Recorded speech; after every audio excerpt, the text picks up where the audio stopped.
Oh, it's 2020, and like we do every year, we're aiming to make changes to live our best lives. Yeah, it usually lasts like maybe a week. But with so many new diet fads out there, how do we find what works for us? And it's not just about what works for us, something we'll stick with. That is really the key here. So health expert and author of The Right Fit Formula, Christine Lucida, joins us with hopefully that answer.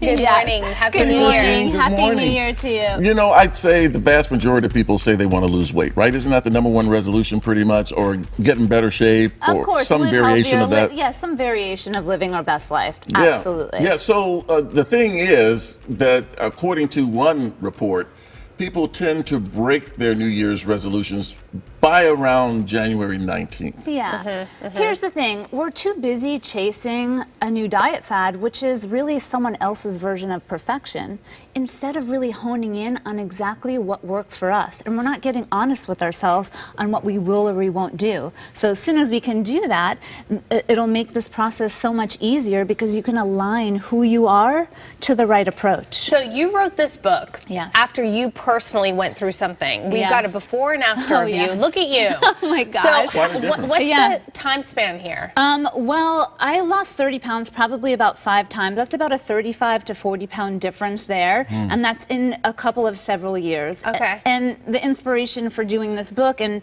for this is I was so exhausted. I was so tired of beating myself up for not being perfect, for not fitting in to someone else's way that I should lose weight or live healthier. And so when I honored myself and who I am, things became so much easier and a lot less painful. So let's talk specific diet tips. Yes. What should people do to help them actually get the weight off and keep it off? Yes. First of all, we need to remember that diets are temporary. They're meant to be temporary. They're meant to spark a sustainable change that we can do and kick off healthy habits that last.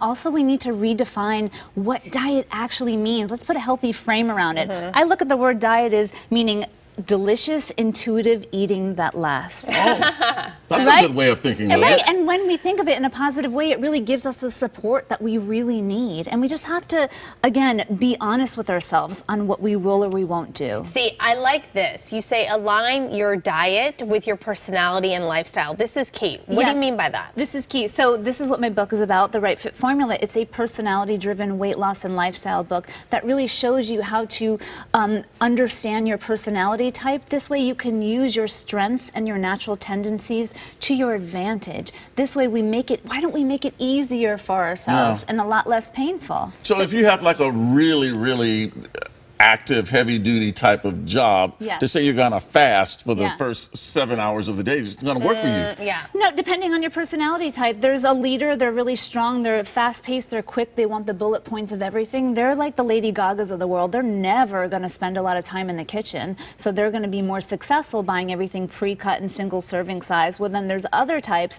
that are very type A and perfectionist. Those are the types who can actually follow the intermittent fasting and so forth and so on. But it's not for everyone. Listen, almost every diet plan out there can be a medical or a scientific pathway to lose weight, but is it yours? That's the question we need to be asking ourselves in the beginning of 2020. So it's not just about dieting, though, it's also about working out. So what are some of your tips there? Right. So there's new science that shows we don't need to beat ourselves up for 95 minutes 5 times a week in the gym. As little as 10 minutes can really get our heart rate up and get us to the finish line and really help us maintain fitness all year round.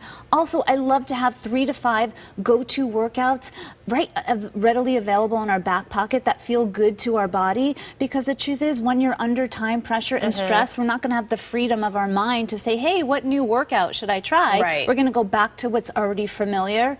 And the most important part of any workout routine is consistency, because when you're having fun, you're naturally going to want to repeat it and become more active. Yeah, things have changed. I mean, the time that people would take to go to a gym, drive to the gym, go to the gym, come home, it was like a 2-hour block at least, right? So you gotta make it work for your schedule. Yeah, and just lastly for food, one quick tip is that you can add a fruit or vegetable to every single meal that you have. This one small change can significantly reduce the damages of unhealthier food choices. Christine, thanks so much. Thank you so much. Good stuff.